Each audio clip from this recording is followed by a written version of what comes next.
you see, and She's what? been on a mission. You've been on a mission all summer into some practice. She's starting to figure it out a little bit. Last year was, freshman year and just trying to survive, and now I think she's on a mission. She knows what she wants, and she's gone after it. She wants to play. She wants to be great. She got lifter of the year. And that's a big telltale sign right there. You talked last year about how much of an athletic freak she was too, but you put in that time in the weight room. How did she transform physically and athletically to where she is now? Yeah, well, she's always been a great athlete. It's just becoming a better volleyball player. And she's very quick. She flies. She's fast off the floor. She got a very fast arm. So those are a lot of things you can't coach or develop. She has those, and we can refine them. But yeah, she's got some talent there to work with. Again, she was a multi-sport athlete. She played basketball, ran track, and so she's a kind of a late bloomer, typical Nebraska, student athlete who's multi-sports, done everything, and now we'll continue developing our program. John, what do you want to see out of your team in weekend number 2?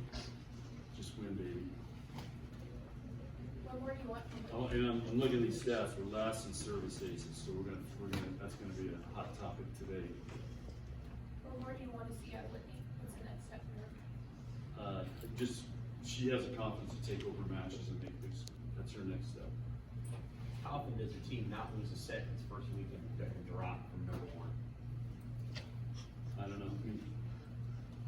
Texas. That's why we don't. Texas had 2 great wins at Ohio State, so they deserve it. They proved it. And we played some good teams, but they're not. Pepperdine's not ranked top 10, so I'm assuming that's it. Okay, great. Let them have it. Did it take you off to see that? No. Like I said, we don't worry about that stuff. I'm more worried about why we're last in aces per game. Doug, did you take a peek at the replay of that Texas Huskers match? I watched a little bit of what's going on, but What specific areas of improvement are you hoping to see from Kennedy heading into the second half? being more consistent with her setting. What does that look like? Well, it would look like every set is the same. It's consistent tempo, consistent location. She was, for a setter, she was wildly consistent. But this past weekend, Are you still planning to do lineup rotations? You really not playing multiple matches in one day, go back to back? I haven't got that far yet. Yesterday was fix it day, and we'll see what happens today. Besides the aces, what was number 1 on that fix-it list? Footwork, positioning, where we start, in our serve receive patterns, blocking technique. You want me to keep going, or defensive positioning, being in the right spot, working on, I got a big lecture about serving yesterday,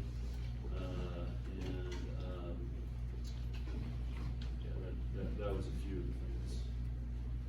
We redid our EDMF belt, they handed that out, so whoever had it, the middles had it, they gave it out, and then we have a necklace that they give out too, that has our core values for our team on it, so it's Mondays. Yeah, is it a tough adjustment for, especially your young players, and you come up with a new hit every match, and then you come in and say, we got to fix A, B, C, D, and new hit, and they're like, oh, this is different, it's not just about this. No, I think they expect that. They do that coming into that. We send them videos, so they kind of have a preview of what's going to happen and what we're going to work on. But you send them videos after the matches and stuff. Sunday we send it to them, they have an account, you can go on there and look. So, they check it out, so they kind of know what's coming. Hey, sometimes, 5-star freshmen in any sport, they hit adversity as freshmen, they want to bail, they want to go to a different school. What did you see in Whitney that made her, that indicated to you that you wanted to come back and do better in season 2, and not go somewhere else where you could have started?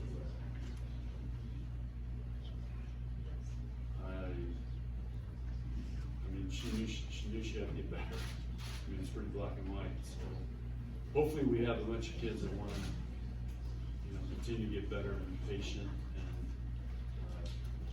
work, but, I mean, she, you know, that's not even a conversation we have to have. These guys know what they need to do to be on the court, and make it very clear, stat-wise and performance-wise, what has to happen.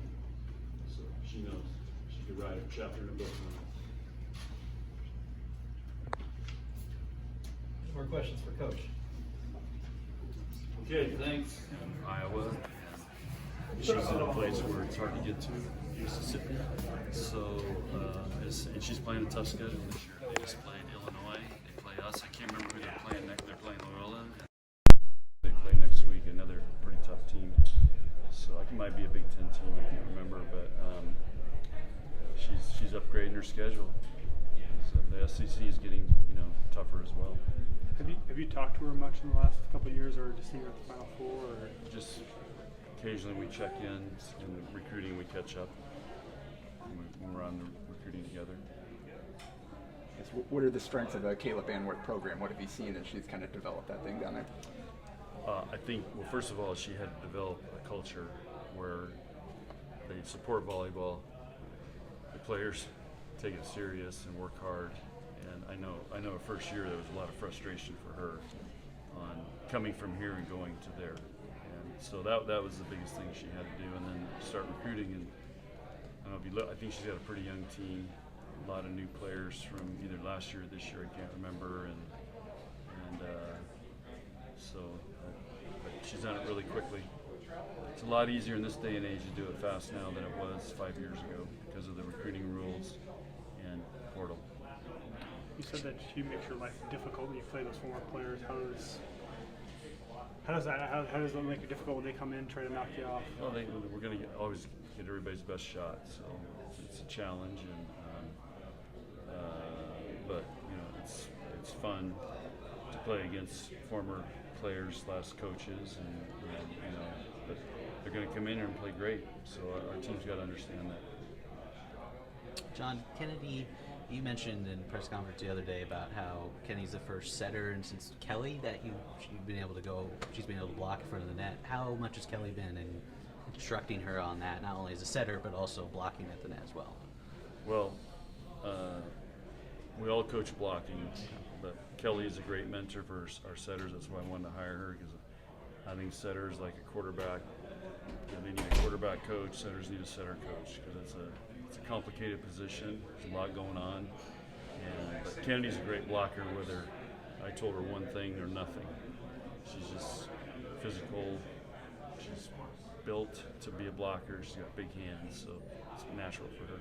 What dynamic does Kelly bring to the coaching room? Obviously, we've seen Jalen, how outspoken he can be. What kind of dynamic does Kelly bring? Well, Kelly's a winner, and she understands the setting position, and she communicates really well with our players. And she's, was a captain here, so she has a sixth sense of what's going on and who needs what. And she's a natural coach. So it's different from Kayla in that sense. Yeah. Kayla had to kind of figure out how to. It'd be great questions to ask her. What changes has she made? When she first came here, she wouldn't say a word. I'd say, Kayla, you going to coach today? And because she was just trying to figure it all out. Now she's a head coach, so that'd be a great transformation to talk to her about what she's had to do and changes she's made and adjustments she's had to make. But it's a great question. I may ask her that. Speaking of Kelly, I think she sent out that picture. I think it was after one of the sets against Pepperdine too, where you saw the team together, kind of that culture building, and then you and her having a moment too. To see that culture at that level this early in the season, does that give you encouragement to what the dynamics of this team are like already? Yeah, well, I already knew this team is really tight, and but there's pictures worth 1,000 words. So you guys can see that. most. They're very together. We see it every day, but that was a great picture. Kind of captured that. But I've seen it all, ever since we started in January. So it's what you're hoping for. And we had everybody here except Caitlin and Maggie, and they're two great kids and fit in great. And they really embraced embrace them. So it's a fun group to be around every day. You talk about Kennedy improving while she's setting, but what about in the back row in serving? How does she need to improve in those areas? She's got to serve it in the court. That's one of the reasons we're last, right there. So you got to serve it in the court. What was in that? That's nerves. What was in that serving lecture you mentioned up there? What was in that lecture that you taught? Well, serving is the one time it's you and the ball. You don't need a setter. You don't need anything else. It's you and the ball. And so you have to have the mindset. You got to go back and create a point for your team. I had one more question. I know volleyball can be club driven sometimes, but 3 players from Waverly, is there something that they do well that makes, that helps to transition them to It's just college? alignment of the stars. We had, when Kelly, Katie, and Amber were here, we had 3 players from Papillion, La Vista, South. We've got a lot of players from Papillion. And, look right now, you got Lindsay Krause, Norris Sis, and some other players from I think they're both. I know Lindsay's from Papillion. I think Norris from Papillion too. So Papillion's something in the water there, and maybe in Waverly now too. Thank you. That goes Right. commit before she even went to